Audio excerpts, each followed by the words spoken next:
Okay, thank you everybody for your patience. I know we are running over by 45 minutes. We'll try to close this panel discussion in 30 minutes. I'm already introduced. A lot of speakers were there earlier in the session, so they are also introduced. I'd like to introduce Amrit Aritra Ghosh, right? Aritra Ghosh from Mercedes-Benz. Okay, so he's Vice President for Manufacturing and is heading the engineering operations at Mercedes-Benz Bangalore, right?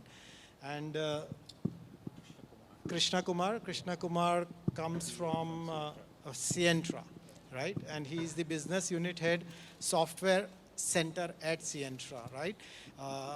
You are already introduced, so fine. Okay, Mohammad Wes, you are already introduced. Sridhar, you are Sridhar Rao comes from ZF Group, and he heads the technical center for India for all the software development and corporate R&D. Everybody here has a minimum experience of 20 years. Okay. And I am the odd man out with more than 30 years experience. Collectively, this panel has around 150 years of experience put together. So thank you everybody for joining in. Let's start discussing. I'll take my seat. And I want to begin with Girish. So Girish, this is the question which is quite basic. Where are we in EV in India, both in two-wheelers as well as four-wheelers? And where are we heading? When are we going to democratize it? If you look at it as EV in India, right, we've had a lot of noise and a lot of webinars and a lot of seminars that we've all attended and part of discussions on EV. Two-wheeler, we have seen a lot of progress. I think close to 1 million EV two-wheelers, mostly light electric vehicles, last year, out of the 17 million odd. So it's a significant amount compared to, it's a very large base to start with. Passenger vehicles, about 100,000. So if you look at it today, I think there is a lot of push from the government in terms of both FAME and the PLI schemes. So two-wheelers, we are seeing a lot. Passenger vehicles, personal consumption, I think is going to still stagger. Where we're going to see is two-wheelers and three-wheelers as well as light commercial vehicles for last-mile connectivity and last-mile transportation. I think that's where we headed and where we will see a lot more penetration in the following years. So thank you. Thank you very much, Girish, for your insight. I was going through some article and I read, before I come to you, I just want to put up those figures. In India, we have approximately 25 crore two-wheelers and nearly 8 crore cars. There's a room for a lot more. So from your point of view, Aritra, what is the incentivization and the regulatory framework that we need in India to proliferate into the remaining segment? I mean, everybody aspires for a car or a two-wheeler. Yeah. So from Mercedes-Benz. Thank you for asking the question. And first of all, I would like to thank the organizers for having me here. It's a pleasure to listen to all of you. And so to your question, incentivization, as we see FAME 2 in India, it is really pushing people to more higher adoption in the areas of EV. But if you look at the global scale, how incentivization has worked, it is always, from my point of view, the first phase of the push, but that has to be combined with the cost effectiveness. I think some of our colleagues also talked about it, infrastructure, and first and foremost, change of customer behavior, because that is where we see the biggest challenge in the adoption of EVs across the globe is the customer behavior being asked to change. So incentivization frameworks are there. I think India is doing a great job. As far as I know, we have a good system in place. Girish mentioned that two-wheelers and three-wheelers will be the main chunk of the business of EV vehicles in India. But as far for four-wheelers, it will be a slower progress. But as we move towards sustainability, and as we also make sustainability and CO2 more stringent in India, the adaptation will go. So incentivization, penalization, and then enablement through infrastructure and through resources. One of the very good points that you have raised is the customers or the consumers' point of view. So I want to flip this question to Sukhendu. So Sukhendu, as per you, what do you think is the customers or the consumer perspective in India versus the rest of the world, particularly for EV segment? Thank you, Mombasawala. I found this name is so interesting because he is spiritually entitled. I found the meaning of this, and it's a very privilege for me in this panel. At the same time, I'm so privileged by the organizers for selecting me. To answer this question, I need some feedback from the audience because as a customer, my persona will be different, which segment I belong, and I want to start giving some numbers. With a population of about 1.3 billion, the EV sectors may not be all, probably a population between age of 24 to 44. That's about 300 million numbers. Out of those numbers, some are urban, suburban, tier 1, and tier 2. So it's a very difficult which persona I represent to answer this question. So I would take some feedback. How many of you are from urban area? How many of you are from urban areas? That's a good segment to consider. And I have spent some time finding out some of the pain points of the customers based in urban areas. Probably most of us from Bengaluru and from tier 1 city. So I found something very interesting. Interesting is in urban areas, as a customer, we are much more aware of what is happening in terms of range problem, in terms of the cost. Cost plays an important role because some of us having two, either electric wheelers, one ICE and one. That way, cost plays an important role, and what kind of task I'm going to do, that's very important. And hence, an awareness from the person who are selling those cars, very important, to educate us, these urban customers. What is the range I need? Do I need 120 kilometer in one charge? Probably not, because my utilization is limited. What is the charging time I would look for? Is it the home charging is good, or something we need a public charging? Or my behavior, which is maybe going to the mall or to the restaurant, if I park the car, is this sufficient for that amount of time? And hence, those who are in this audience, they might understand what is your plan, because ICE engine is going to be changed from customer perspective from now in 10 years to EV. We should have a plan. What is the transition plan we have from current set to EV, and what kind of segment you have chosen? We need feedback. This is a small thing I found, which is important from all of you at the end of discussion, something we leak, that what is the customer perspective we are looking for in terms of where we are, either in India, that's very local in nature, versus elsewhere. Good. So do you suggest some kind of poll or survey to be conducted? Yes, I need, probably we might ask similar question. What are the other pain points other than the one I mentioned? What is the transition plan? How much of education they need? What else they would need in order to have, for example, 5% out of which about around 2% would be urban. What is the urban population looking at for next 10 years? What is the manufacturer as a plan? How they are going to the market? This is early stage of adoption. Innovators have already taken this. Now the early stage adoption looking for the feedback from the innovators. But they should have a plan how I'm going to transition myself, because this is going to end, and they are very sure there is no way out. They are incentivized, government giving a lot of pressure in terms of policies. So EV is the next generation car that we have understood. But the transition plan requires a lot of education from the manufacturer, how we educate to make that kind of transition. That I feel, in general, the perspective of the customers in general.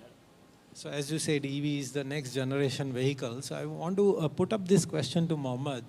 So Mohammed Zai, what is truly disruptive in EV now going forward? And how do you envision further disruptions within EV to make it cost effective? Okay. When we talk about EV, hello, when we talk about EV, the two major disruption I see from the semiconductor point of view, which is the essential part because people are talking about the distance, efficiency, cost, and all those things. And these all depends on the how smaller systems are, how good you are designing, what kind of topology you are using. So there are two aspects of doing those things. One aspect is the power semiconductor. So new products are needed in the new ED disruption. So we are working, for example, for new wideband gap technology, which give you a tool to make a smaller and highly efficient part, both in traction and infrastructure, as well as in OBC. But that's one part of the system. The second thing is the software, artificial intelligence implementation, where you are able to manage thermal, predictive maintenance, and other things, the energy. Having said those things, this is inside the car, but we are forgetting the major chunk, which is power. From where we are going to have power? This power comes from somewhere. We are talking about the carbon neutrality. Some people were asking the question, and some people were presenting, okay, there is a problem of generation. Now, that gives another view and another angle of understanding of things. So, putting the mechanism, link EV with renewable resources, okay? And also grid with the EV, with the technology, okay? So bidirectional in the vehicle where you feed to grid. And this whole scenario gives lead to a ESS, energy storage systems, and control of those sections. So there are 3 points. Point number 1, we have got product, we are doing everything over there, we have got topologies, but we have to improve the topology. Number 2, we need to have right devices, reduce the number of devices in a system, so that, and efficient devices, so that vehicle weight could be less and more efficient system, and losses are also less over there. And third, and the foremost part, is how to manage your electricity and how to manage inside your system smartly all the systems. That's what the disruption. Okay, thank you. I'll come back to you on more disruptions that we see in the market. But, I'd like to put up a question for Krishna. So, Krishna, help us understand the true definition or true format of SDV. And, is it essential to have an SDV for an EV? Yes, given that the way we see the transition from vehicles. Now the question is obviously different manufacturers have different points at which they're servicing their products, right? So the extent of software can change depending on that. I've also heard of having almost 100 to 150 million lines of code in certain evolved platforms or automotive vehicles that are going. And if you look at where you want to drive with autonomous vehicles and all of that, the estimates go to 1 billion lines of code. Now, from a pragmatic process of managing that, this is simply not feasible with the current monolithic architectures of software that is currently available in the industry. So different ways are being evolved upon how to grow these platforms, because at the end of the day, you don't want to keep regenerating or doing something new every single time a new platform comes. So software-defined vehicle is definitely one argument for solving the problem. And in fact, the whole way today manufacturers are looking, they're not just talking about making automotive vehicles, they're actually looking at monetizing data being collected, a lot of other things that the whole user experience is being planned to be monetized. And for all of this, I think the way architectures have to be driven is not going to be inside out, but it's going to be outside in. And I think you touched upon cloud-based architectures and all. So in fact, the whole automotive thought process is from an architecture, even from software, is going from a software-oriented architecture and software-defined vehicles, which probably will be a better construct for evolving automotive vehicles as required. Okay, good. So you have given new ideas in terms of creating revenue streams for automotive people. Okay. Yeah, because I just heard that, typically vehicle today is generating almost couple of gigabytes, 20 to 25, or maybe something of the order more. And what is stocked with new 5G and other connected devices actually coming with multiple plethora of connectivity happening is couple of terabytes. So essentially, automotive vehicles are becoming like high processing computing platforms with wheels. Essentially, that's the transition. It's not more about automotive in the traditional way. It's more about high performance data centers with wheels and all these sensors around. Okay, thank you. I want to continue with this question with Sridhar. So Sridhar, your experience has been primarily in software development. So how do you view this concept of embedding AI ML within this SDV, and how is it going to give a user a different experience? I mean, they would continue to drive the vehicle they have been in the past. What is different with AI ML? So thank you for the question. Pleasure to be here. Thanks so much to the organizers. Thank you for the panel. I think great, let's say, insights shared in the last 2 hours or so. But coming specifically to AI, I'd like to see that as more of a horizontal technology that can go across all industries too. And of course, it is new in automotive because we're talking about it very recently. And the AI in automotive could be applied to both, let's say, the EV vehicles as well as the AV vehicles too. Now, when you probably talk about EV vehicles, you talk about the applications of AI on a EV vehicle. I think Mohammed mentioned about the battery management system. We could probably generalize into more of an electric management system or an energy management system, where the AI can probably read, let's say, the driver characteristics and look at optimization and probably drive better, let's say, range, as an example. Similarly, you can look at component, let's say, optimization. So at ZF, we primarily work on motors. I think that's probably one of our big products.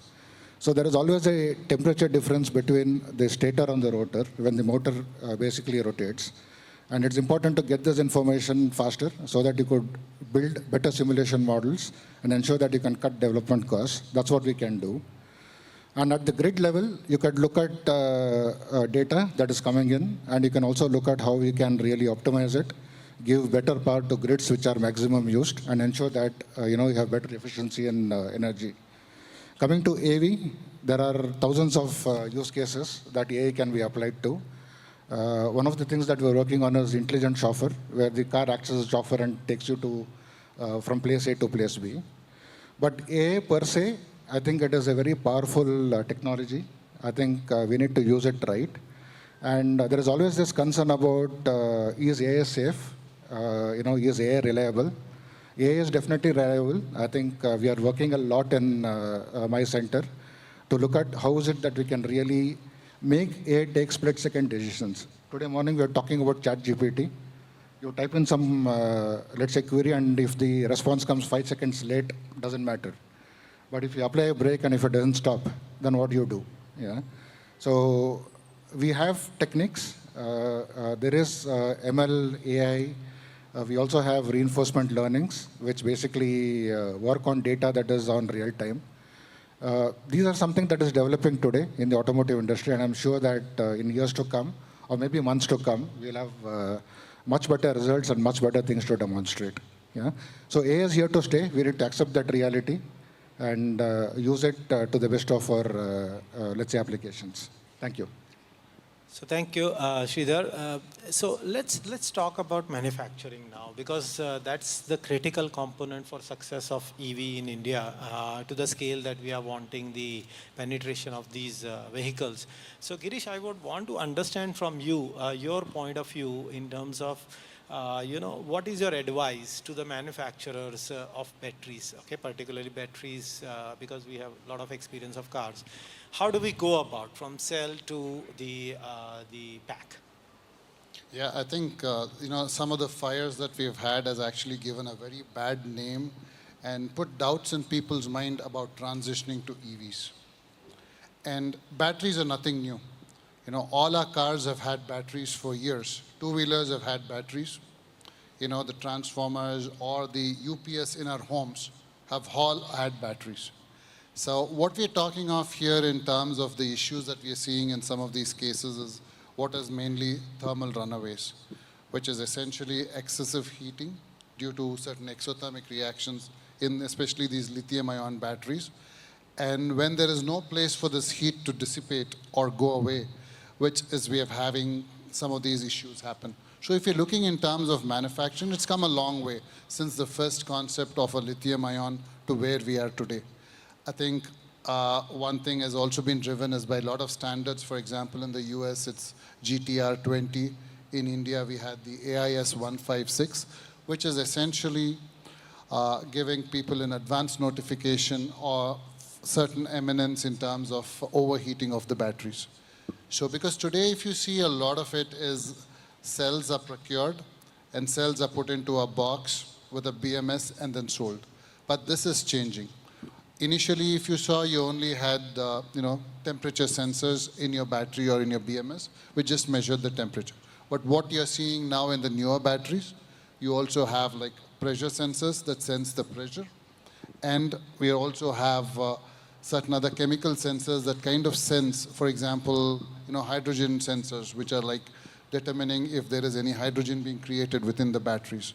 In addition to this, batteries also have pressure release valves, which are being developed to essentially reduce the pressure that gets built up in the batteries. Addition to that, we are also transitioning for the batteries from passive balancing to an active balancing, because it also helps you with two things.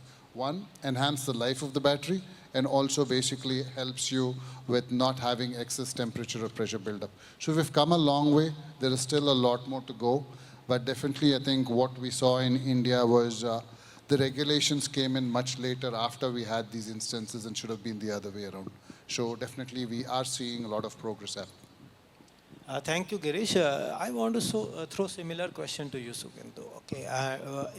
Now let's talk about big units of battery. Okay, maybe 800 kilowatt or 1 gigawatt. And for the terrain and the temperature, humidity conditions of ours, what do you think should be the manufacturing process or any kind of standardization committee that we need to form in India to make sure that everything remains safe and within the limits? Okay, thank you. Now I am changing my persona. Earlier I was a customer representative talking about the pains, but one thing I forgot, as a customer, battery price is a pain for us. Now I'll answer this question a different perspective, how industry is planning to mitigate this issue. First of all, let us understand what is happening right now in India. We have PLI scheme and there has been bidding, and there are few companies who are not very experienced into the system. And the amount of gigawatt hour they are planning is not very sufficient. And that's why private players need to play an important role. That's the first part. Secondly, all our schemes are based on lithium-based battery chemistry, where, as Girish said, where we take a lot of software enablement, both at the cell level, both at the pack level, and combining together to make it more efficient and more reliable, and making the cycle much better. That's the first part of the story. So my perspective as from industry, going beyond, would be this. There should be a recycling plan, because in another 3 years, cycle time is based on timing and the number of cycles. So I'll take timing as the 3 years. In that timing, what is our next second phase plan of the batteries? That's the first way we use it, reuse it. And then there are only one company I found who are very active, like Tata, into recycling. Probably some more from manufacturing unit take those elements out and put into lithium. Because lithium is going to be very scarce and its demand is going to be more and more. So here are my few understanding. There are a few alternative chemistries in lithium as well, which may not be that much of power density packed. We could reduce the amount of manganese and others, make it more friendly, which is very useful and less costly, but at the same time suffice the requirement. We do not need very high density power, which is assembled here, for all the requirements. There could be two kind of chemistry either start and stop and continuation. That kind of processes could be possible. But other chemistry that are coming up that I found is sodium ion. Sodium ion chemistry is going, and it will take some time. And if you have planned, for example, 2030, by this time, lithium ion will saturate, the technology will saturate, we need another one. So we have time to develop another technology. Rather than assembling, we should put more effort into cell and material development. And I have few companies who I found they are working in this direction. So manufacturers should consider what is the alternative to lithium ion and what additional other elements could be used as a separate manufacturing of each of the elements, which is cathode, electrolyte, and anode. There should be separate manufacturing for this one in order to meet those kind of value. And finally, alternate chemistries are coming up, and it will take about another 1 decade to mature.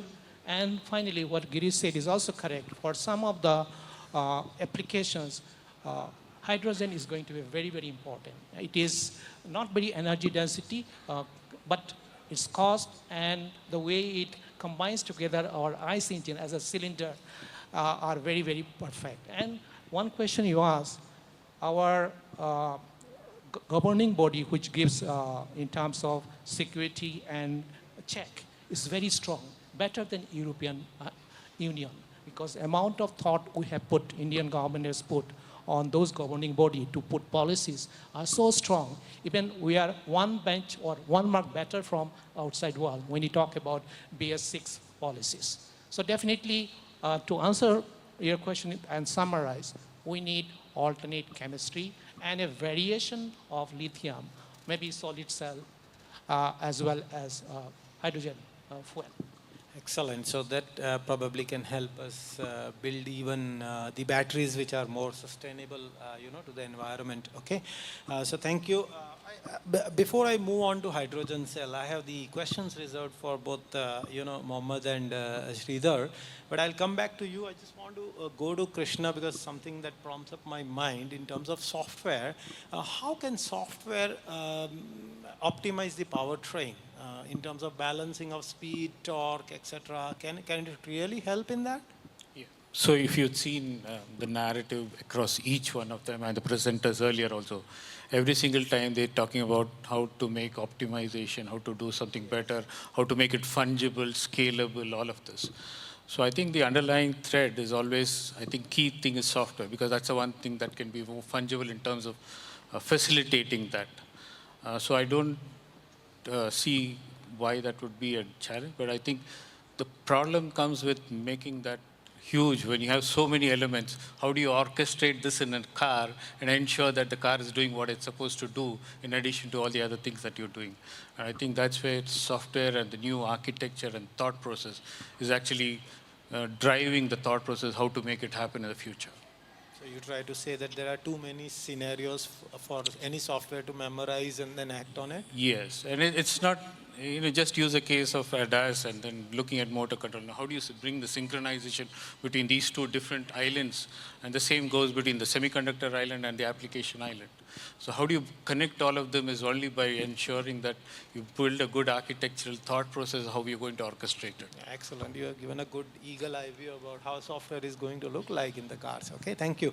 My second last topic before I come to you, Aritra, I have a lot to ask from you. Okay, is on the hydrogen cell.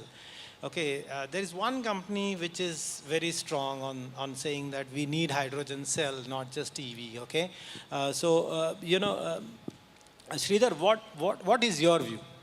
What about hydrogen cell? I also got mesmerized looking at some of the videos of that company. I don't want to name, but is it the competing technology to EV? How do you view it? So I don't want to name too.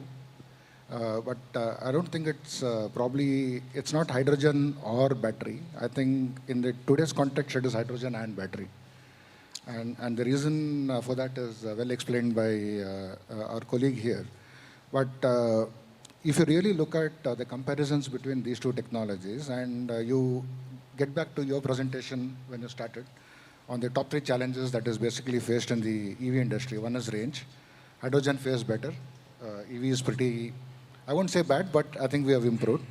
But then with SIC controllers, with the SAC inverters, the EV has changed the game a little, where you could get more range with less charge. So for example, we are working on a technology where you charge something for 10 minutes and it runs for about 100 kilometers or so.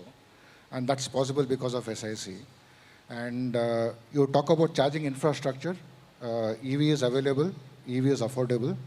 Hydrogen, I don't see that in India yet. But I'm sure that with the investments from the government, for the critical capex which the government of India announced in 2023, I think that can change the game. The third is with respect to the charging time. You don't charge hydrogen, you fuel up hydrogen, which takes about 5 to 10 minutes. Typically, a charge would be, for an EV, would be 30 minutes to a few hours, depending on the kind of car that you have. So these are the challenges. I do understand the availability of lithium-ion and the other critical materials, minerals in the world. But end of the day, I think they are going to coexist for some time. Like I said, probably a decade or so, and then probably the industry is going to transition to something or the other. But then today, fuel cells are used in commercial vehicles mainly because of the range and the accessibility to it. So let's try our best to see what best we can do and add value to the ecosystem at the end of the day. Thank you.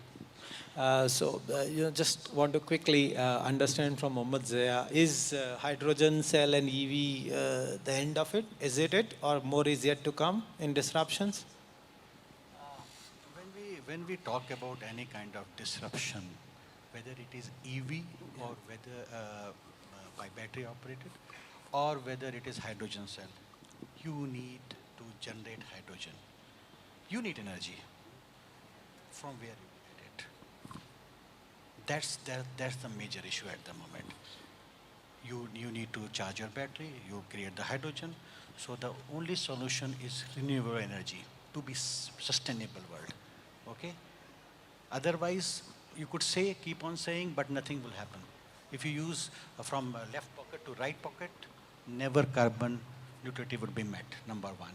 So, this is the starting point towards the sustainability, but this transition is not complete. As I told you, energy generation, and then distribution of energy by smart grid, micro grid, and number of different things are possible to complete the transition. If you are using battery, then recycling process has to be improved so that you make a sustainable world. Third, when you go for the car, you need to work on the specification on the material you use. You may require a lightweight material, for example, whether it's hydrogen, whether it's a fuel cell or and this thing, because weight will be reduced, your efficiency will be up. Second, and interestingly, aerodynamics is very, very important. So aerodynamics, also semiconductor contributes for aerodynamics, because when you have some kind of product which does not generate so much heat inside, you could make your car aerodynamic. You could not have a big air inlet, and that's not required at all in this case of this thing. So basically, these things would be completed, whether hydrogen, when we have a complete ecosystem. Okay, we could not talk individually. Hydrogen or EV plus energy and their coordination. So that has to be together looked into, and that gives enormous possibility. One thing I want to add about the weight of the vehicle, which is very, very critical. Today we talk about, oh, there is a 400-volt battery. Why 400-volt battery? Because if you wanted to generate 50 kilowatt, you divide mathematically 50 kilowatt by 400 volt, you will get a specific current. And that current is basically defined the wires inside. Okay. So if you have less current and high voltage, then you could reduce the weight, number one. You could increase the efficiency because you charge your battery with a very high voltage, number two. And also, the architecture change when gentleman was talking. So the architecture, there is my colleague who takes care of automotive, they have 25 or 35 microcontroller inside a car. Now with the change of architecture, that's called distributed architecture, we could have 6 or 8 processors inside that will do the job, and that is called zonal architecture. That will reduce the weight. So when you make things sustainable, starting from generation to application, that has to be taken care. Yeah, point taken. Thank you very much. Distributed and disaggregated architecture is everywhere now. Even when we talk about 5G and 6G, it's a different topic altogether. From the discussion, I could figure out that the next decade is going to be tumultuous till the stability is reached in EV. But before we close this panel, I have a special question for my guest from Mercedes-Benz. What's your view on mid-segment size market? So if you look at in market per se, the biggest volume of vehicles we are selling here are compact and mid-size, right?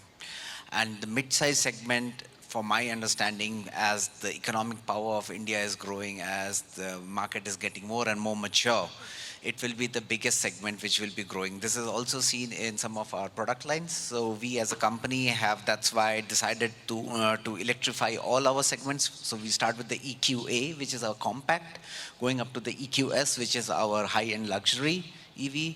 But we have 3 specific vehicles which are catering to the mid-size market, because we believe that this is the area where, at least in the premium and luxury segment, the biggest growth will come. But also, I personally believe that in the mass market, that will also be the area where we'll see a lot of growth coming. Especially because the mid-size segment is very interesting, because if you look at global statistics, yeah, the average distance driven by a vehicle per day is actually 50 to 60 kilometers. Yeah? No one uses their vehicle more than 50 to 60 kilometers per day as an average. Yeah? And the mid-size vehicles are the vehicles where you can easily provide this 300 to 400 kilometers of range, and thereby giving the people an optimal product for the daily use, at the same time giving them the option of using it for their occasional long distance driving. Good. So when are you making EV for everyone?